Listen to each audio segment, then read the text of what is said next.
Hello friends, welcome back to my channel success point. आप सबका success point पर स्वागत है। तो आज हम बात करेंगे क्लास 12th की पॉलिटिकल साइंस के चैप्टर नंबर 3 समकालीन विश्व में अमेरिकी वर्चस्व के पार्ट 3 में। तो इसमें हम कुछ इम्पोर्टेंट क्वेश्चंस के बारे में डिस्कस करेंगे जो पेपर में आने की जिनकी प्रोबेबिलिटी बहुत होती है। तो चलिए वीडियो को शुरू करते हैं। तो सबसे पहले हमारा पहला क्वेश्चन है, अमेरिकी वर्चस्व की शुरुआत कब हुई? अमेरिकी वर्चस्व की शुरुआत 1991 में हुई, जब सोवियत संघ का विघटन हो गया तथा विश्व एक ध्रुवीय हो गया। अगस्त 1990 में इराक के किस राष्ट्रपति ने अपने पड़ोसी देश पर कब्जा कर लिया? राष्ट्रपति सद्दाम हुसैन ने कुवैत पर। अमेरिकी राष्ट्रपति जॉर्ज बुश ने नई विश्व व्यवस्था की संज्ञा किसे दी? जब इराक ने अपने पड़ोसी देश कुवैत पर कब्जा कर लिया, तब संयुक्त राष्ट्र संघ द्वारा इराक के विरुद्ध बल प्रयोग की अनुमति को अमेरिकी राष्ट्रपति जॉर्ज बुश ने नई विश्व व्यवस्था की संज्ञा दी। वर्चस्व किसे कहते हैं? वर्चस्व हेजेमनी शब्द का अर्थ है सभी क्षेत्रों जैसे सैन्य, आर्थिक, राजनीतिक एवं सांस्कृतिक क्षेत्रों में अंतर्राष्ट्रीय स्तर पर एकमात्र शक्ति केंद्र होना। अमेरिका के किस राष्ट्रपति ने किस प्रकार अमेरिका को घरेलू रूप से मजबूत किया? अमेरिकी राष्ट्रपति बिल क्लिंटन ने लगातार 2 कार्यकालों जनवरी 1993 1993 से जनवरी 2001 तक राष्ट्रपति पद पर रहे। इन्होंने ही अमेरिका को घरेलू रूप से मजबूत किया और अंतर्राष्ट्रीय स्तर पर लोकतंत्र को बढ़ावा, जलवायु परिवर्तन तथा विश्व व्यापार जैसे नरम मुद्दों पर ही ध्यान केंद्रित किया। अमेरिका की कौन सी ताकत उसके आर्थिक वर्चस्व को बढ़ावा देती है? अमेरिका की ढांचागत ताकत, जिसमें समुद्री व्यापार मार्ग SLOCS, इंटरनेट आदि शामिल है। इसके अलावा MBA की डिग्री और अमेरिकी मुद्रा डॉलर का प्रभाव इसके आर्थिक वर्चस्व को बढ़ाता है। ब्रेटन वुड प्रणाली की कौन सी संस्थाओं पर अमेरिका का वर्चस्व है? अंतर्राष्ट्रीय मुद्रा कोष IMF और विश्व बैंक WB। वैश्विक अर्थव्यवस्था के संदर्भ में सार्वजनिक वस्तु का सबसे अच्छा उदाहरण क्या है? समुद्री व्यापार मार्ग, जिसका इस्तेमाल व्यापारिक जहाज द्वारा किया जाता है। अमेरिका के सैन्य अभियानों के बारे में बताइए। यहाँ पे आप देख सकते हैं सैन्य अभियान के नाम: operation desert storm, operation infinite reach, operation enduring storm, operation Iraqi freedom. यहाँ पे राष्ट्रपति के नाम, कब हुआ और विवरण किसके विरुद्ध हुआ और इसका क्या परिणाम हुआ। इसको आप पॉज करके पढ़ सकते हैं। कर देता हूँ।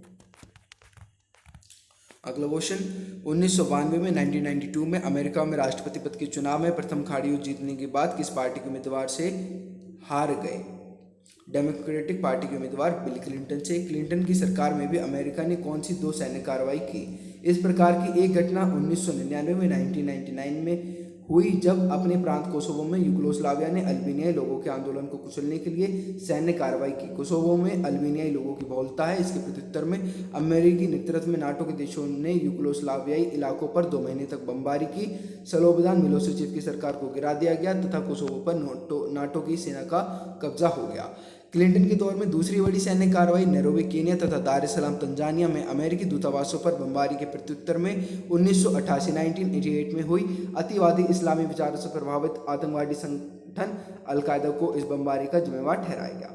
9/11 अथवा 11 सितंबर 2001 की घटना को संक्षेप में बताइए अथवा 9/11 की घटना को लिखिए। 11 सितंबर 2001 के दिन विभिन्न अरब देशों के 19 अपहरणकर्ताओं ने उड़ान भरने के चंद मिनटों बाद 4 अमेरिकी व्यावसायिक विमानों को अपने कब्जे में ले लिया। अपहरणकर्ताओं ने इन विमानों को अमेरिका की महत्वपूर्ण इमारतों की सीध में उड़ाया और 2 विमानों को न्यूयॉर्क स्थित वर्ल्ड ट्रेड सेंटर के उत्तरी और दक्षिण टावर से टक्कर मार दी। तीसरा विमान वर्जीनिया के अर्लिंगटन स्थित पेंटागन से टकराया। पेंटागन में अमेरिकी रक्षा विभाग मुख्यालय स्थित है। चौथे विमान को अमेरिकी कांग्रेस से टकराने की योजना बनाई थी, परंतु वह पेंसिल्वेनिया के एक खेत में गिर गया। इस हमले को 9/11 के नाम से जाना जाता है। अमेरिका ने 9/11 की घटना की तुलना किन घटनाओं से की? अमेरिका ने 9/11 की घटना की तुलना 1814 में ब्रिटेन द्वारा वाशिंगटन DC में आगजनी की घटना से तथा 1941 में जापानियों द्वारा पर्ल हार्बर पर आक्रमण की घटना से की। ऑपरेशन इराक फ्रीडम क्या था?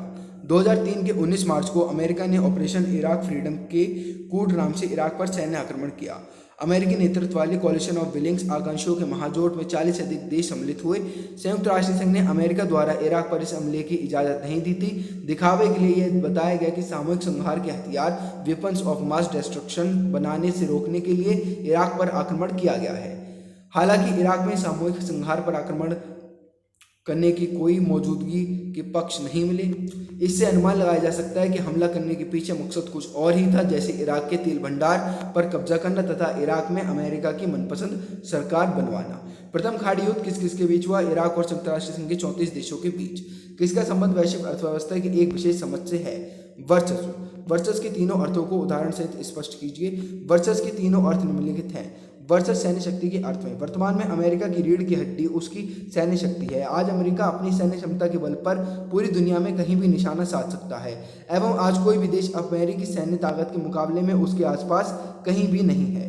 उदाहरण के लिए सोवियत संघ ने क्यूबा में जब मिसाइलें लगा ली तो अमेरिका ने उसे अपनी सैन्य शक्ति का वर्चस्व दिखाते हुए कहा कि या तो क्यूबा सोवियत संघ को मिसाइलें हटाने के लिए शीघ्र कहे और वह हटा ले, नहीं तो युद्ध के लिए तैयार हो जाए। इसी संदर्भ में हाल के समय 2006-07 में अमेरिका ईरान को बार बार सैन्य शक्ति का हवाला दे रहा था कि या तो परमाणु परीक्षण बंद करे, नहीं तो उसके विरुद्ध कभी भी युद्ध छेड़ा जा सकता है।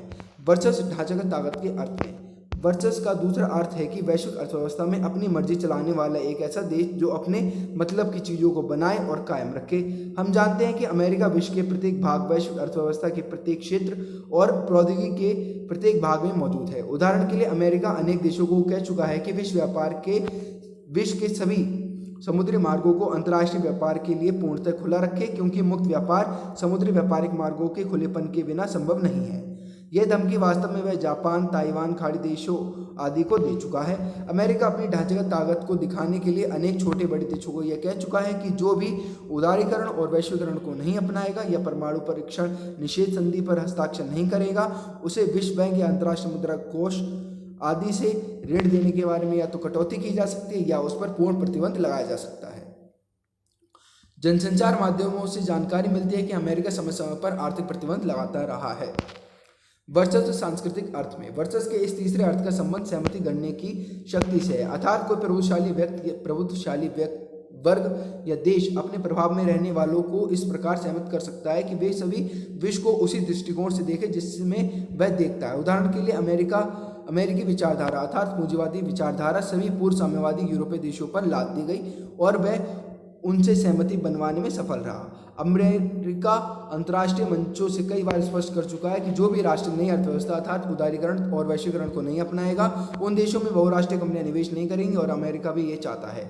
वह धीरे धीरे सभी पूर्व साम्यवादी देशों, यहाँ तक कि वर्तमान रूस और चीन को भी किसी सीमा तक अपने तीसरे अर्थ के वर्चस्व अर्थात सांस्कृतिक वर्चस्व में लाने में कामयाब हो रहा है। अमेरिका का घोर विरोधी चीन बड़ी तेजी से उदारीकरण, विदेशी निवेश आदि की ओर बढ़ रहा है। अमेरिकी शक्ति के रास्ते में मुख्य 3 अवरोधों का वर्णन कीजिए। अमेरिकी शक्ति के रास्ते में अवरोध: अमेरिका की संस्थागत बनावट जिसमें सरकार के तीनों अंगों यथा विधायिका, कार्यपालिका और न्यायपालिका एक दूसरे के ऊपर नियंत्रण रखते हुए स्वतंत्रता पूर्वक कार्य करते हैं। दूसरा, अमेरिकी समाज की प्रकृति उन्मुक्त है। यह अमेरिका के विदेशी सैन्य अभियानों पर अंकुश रखने में बड़ी भूमिका निभाती है। नाटो, यह बाजार मूलक अर्थव्यवस्था चलाती है, इसलिए नाटो में शामिल देश अमेरिका के वर्चस्व पर अंकुश लगा सकते हैं। अमेरिकी वर्चस्व से बचने के उपायों का वर्णन कीजिए। वर्चस्व से बचने के उपाय: बैंडवैगन नीति या जैसी बहेव्यार पीठ तैसी कीजिए की रणनीति। इसका अर्थ है कि वर्चस्व से जनित अवसरों का लाभ उठाते हुए विकास करना। अपने को छिपा लेने की नीति ताकि वर्चस्व वाले देशों की नज़र न पड़े। तीसरा, राज्योत्तर संस्थाएं जैसे स्वयंसेवी संगठन, कलाकार और बुद्धिजीवी मिलकर अमेरिकी वर्चस्व का प्रतिकार करें।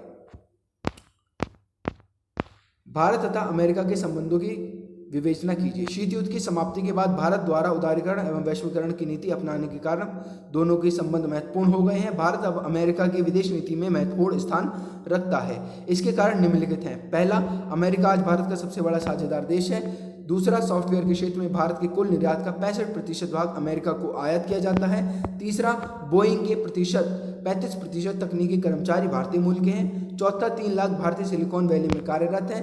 पांचवा, उच्च प्रौद्योगिकी क्षेत्र की 15% कंपनियों को अमेरिका में बसे भारतीयों ने शुरू किया है। छठा, अमेरिका के प्रत्येक राष्ट्राध्यक्ष का भारत से संबंध प्रगाढ़ करने हेतु भारत की यात्रा करना। सातवां, बराक ओबामा की 2015 की भारत यात्रा के दौरान रक्षा सौदों से संबंधित समझौतों का नवीनीकरण किया गया तथा कई क्षेत्रों में भारत को ऋण प्रदान करने की घोषणा की गई। पेंटागन क्या है? अमेरिका का रक्षा मुख्यालय। नई विश्व व्यवस्था क्या है? संयुक्त राष्ट्र संघ द्वारा इराक के खिलाफ सैन्य अभियान को इजाजत देना। 9/11 की घटना से आपके विचार से अमेरिकी सोच में क्या बदलाव आया? आतंकवाद को विश्वव्यापी घटना अर्थात अंतर्राष्ट्रीय समस्या माना। आज वैश्विक अर्थव्यवस्था डॉलरमयी है, टिप्पणी करो। विश्व व्यापार में अधिकतम विनिमय की मुद्रा अमेरिकी डॉलर है। विश्व व्यापार को नियंत्रित करने की अमेरिकी क्षमता को डॉलरमयी से इंगित करना। ऑपरेशन इंड्यूरिंग फ्रीडम के अंतर्गत क्या क्या कदम उठाए गए? अलकायदा और तालिबान को निशाना बनाया गया। संदेहास्पद लोगों को गिरफ्तार कर गवांतनामों में रखा गया। विश्व की व्यवस्था में अमेरिका का क्या स्थान है, इसका उदाहरण सहित वर्णन करो। विश्व की अर्थव्यवस्था में अमेरिकी भागीदारी 28% है। हर क्षेत्र में अमेरिका की कोई न कोई कंपनी अग्रणी 3 कंपनियों में से है। प्रमुख आर्थिक अंतर्राष्ट्रीय संगठनों जैसे IMF, विश्व बैंक तथा विश्व व्यापार संगठन पर अमेरिका का दबदबा। वर्ल्ड वाइड वेब या इंटरनेट पर अमेरिकी प्रोबल एवं MBA की डिग्री। संयुक्त राज्य अमेरिका के साथ भारत के संबंध किस प्रकार के होने चाहिए, इसके बारे में भारत के अंदर 3 विभिन्न दृष्टिकोणों का वर्णन कीजिए। भारत को अमेरिका से अपनी दूरी बनाए रखनी चाहिए और उसे अपनी व्यापक राष्ट्रीय शक्ति पर ध्यान केंद्रित करना चाहिए। भारत को अमेरिकी वर्चस्व और आपसी समझ का यथासंभव अपने हित में लाभ उठाना चाहिए। अमेरिका का विरोध करना व्यर्थ होगा और अंततः भारत को क्षति पहुंचेगी। भारत को विकासशील देशों का गठबंधन बनाने में नेतृत्व देना चाहिए। क्या भारत अमेरिका सैन्य परमाणु समझौता भारत अमेरिकी संबंधों में मील का पत्थर है? अपने विचार तर्क सहित प्रस्तुत कीजिए। हाँ, इसके निम्नलिखित कारण हैं। भारत को सामरिक बढ़त मिलना, ऊर्जा आवश्यकताओं की पूर्ति, परमाणु आपूर्ति समूह NSG द्वारा यूरेनियम की उपलब्धता सुनिश्चित करना, विश्व राजनीति में भारत का कद बढ़ना एवं छवि में सुधार होना। भारत अमेरिकी संबंधों में प्रगाढ़ता, अन्य विकसित देशों जैसे फ्रांस के साथ भी इसी प्रकार के समझौते करना।